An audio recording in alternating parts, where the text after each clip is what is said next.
Hi అండి. ఎండు చేపల కారం సంగట్లోకి రాగముద్ద అంటారు కదండి. దాంట్లోకి ఎండు చేపల కారం తయారు చేసే విధానం చెప్తున్నాను.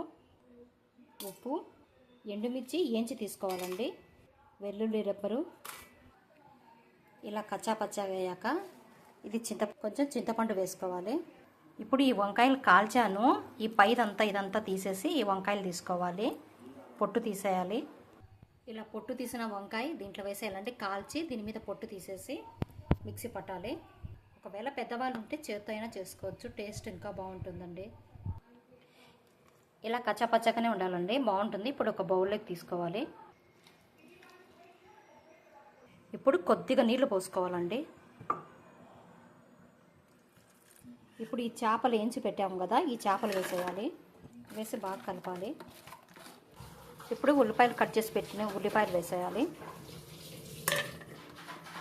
ఇవి బాగా ఇట్లా కలుపుకోవాలి.